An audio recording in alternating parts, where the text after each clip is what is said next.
Hi everyone, আসসালামু আলাইকুম। আশা করছি যে যেখানেই আছেন সবাই সুস্থ আছেন, ভালো আছেন। আলহামদুলিল্লাহ, আল্লাহর রহমতে আমরা ভালো আছি। চলে আসলাম নতুন আরেকটি ব্লগ নিয়ে। আর আজকের ব্লগটি শুরু করেছি সকাল থেকেই প্রতিদিনের মতো। তো প্লিজ সবাই একটি লাইক দিয়ে ভিডিওটি কন্টিনিউ করবেন। আপনাদের একটি লাইক ভিডিওটি অনেকের মাঝে পৌঁছে দিতে সাহায্য করবে।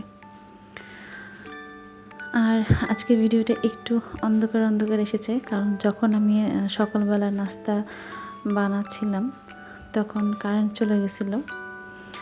আর আমি যেই ফ্ল্যাটটায় থাকি, আমার এই সাইডটা হচ্ছে অনেকটা অন্ধকার, সবসময় লাইট জ্বালিয়ে রাখতে হয়। তো এই জন্য হচ্ছে এরকম অন্ধকার হয়ে গেছে। আমার এই সাইডে হচ্ছে একটা বেডরুম, ড্রয়িং রুম, তারপর হচ্ছে ওয়াশরুম, রান্নাঘর, এগুলো সব হচ্ছে মানে সারাদিনই লাইট অন করে রাখতে হয়, না হলে দেখা যায় একদম পুরো মানে খারাপ লাগে আর কি। আর আগে যে ফ্ল্যাটটাতে ছিলাম ওই পাশে, তো ওই পাশে ছিল অনেকটা ফর্সা, লাইট কখনো ওরকমভাবে জ্বালাইতে হয় নাই। তো যাই হোক, পরবর্তীতে কোনো এক কারণে এই ফ্ল্যাটে চলে আসা।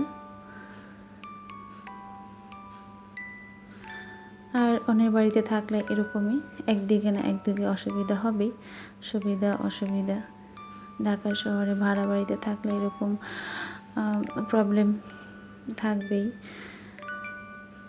তো যাই হোক, যাদের নিজের বাড়ি তাদের তো সুবিধা আছে, কিন্তু ঢাকা শহরে যারা ভাড়া থাকে তাদেরকে হাজার রকমের সমস্যার সম্মুখীন হতে হয়। একদিকে দেখা যায় ঠিক থাকলে আরেকদিকে ঠিক থাকে না। তা আমি হচ্ছে এদিকে পরবর্তীতে কারেন্ট চলে আসে, আধা ঘন্টার মতো ছিল। তো আমি হচ্ছে ইন্ডাকশনে রান্নাটা বসিয়ে দিছি, কারণ যে গ্যাস ছিল ওই গ্যাসে রান্না করলে আর কি অনেকটা দেরি হবে। তো আমি হচ্ছে এখানে বেগুন আলু দিয়ে ইলিশ মাছ রান্না করব। আর ইলিশ মাছটা আমি কিন্তু আগে থেকেই জাল করে নিয়েছিলাম, কারণ ইলিশ মাছটা হচ্ছে আমি কখনো ফ্রিজে কেটে রাখি না। এইভাবে হচ্ছে একটা একটা করে আমি হচ্ছে ফ্রিজে ডিপে রাখি আর কি, পলিতে ভালো করে পেঁচিয়ে পরে যখন রান্না করি নামিয়ে হচ্ছে কেটে তারপর রান্না করে ফেলি।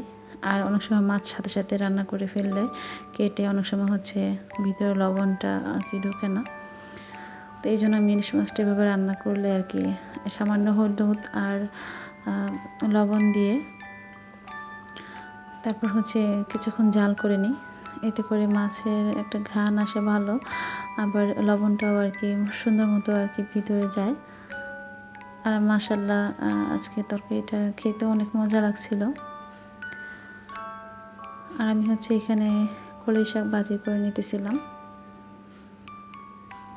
এই কলই শাকটাও হচ্ছে গ্রাম থেকে আনা হয়েছিল, মামা নিয়ে আসছিল। তখন আমি হচ্ছে এগুলো কেটে ভালো করে আর কি পেঁয়াজ কাঁচামরিচ সব কিছু দিয়ে সিদ্ধ করে তারপরে ডিপে সংরক্ষণ করছিলাম বক্সে করে। তো আজকে আবার হচ্ছে আমার ননাস আসছিল আমার বাসায়। তো আপা হচ্ছে অনেক কলই শাকটা অনেক বেশি পছন্দ করে, সে হচ্ছে কলই শাকটা কাটতে পারে না, আর কাটার জন্য সে খেতেও পারে না। তো আমি হচ্ছে পরে এটা আর কি পরে ভাজি করে নিলাম, যেহেতু আপা পছন্দ করে তাই আর কি। আর আমি হচ্ছে এখানে পরবর্তীতে রাতের বেলা আবার সবজি করে নিয়েছিলাম। রাতে যেহেতু তাহমিদের বাবা রুটি খায় আর কি। আর হচ্ছে কিছু বাদাম আর চাল ভেজে নিতেছিলাম। আর এই চাল বাদাম ভেজে হচ্ছে একটা বক্সে করে রেখে দিলে এগুলো হচ্ছে পরে যখন ইচ্ছা করে আর কি খাওয়া যায়। ভাজা পোড়াটা তাহমিদের বাবা অনেক বেশি পছন্দ করে, এইভাবে ভেজে হচ্ছে বক্সে করে রেখে দিলে উনি যখন মন চায় আর কি নিয়ে নিয়ে খায় আর কি। তো কালকে একদিনের জন্য গ্রামে যাব, তো এই জন্য হচ্ছে ভিডিওটা রাতে দিব না, সকালে দিয়ে যাব, কারণ গ্রামে অনেক নেটের প্রবলেম থাকে। তো আজকের ভিডিওটি এই পর্যন্তই। চলে আসবো পরবর্তীতে নতুন কোনো ভিডিও নিয়ে। সেই পর্যন্ত সবাই সুস্থ থাকেন, ভালো থাকেন। আল্লাহ হাফিজ।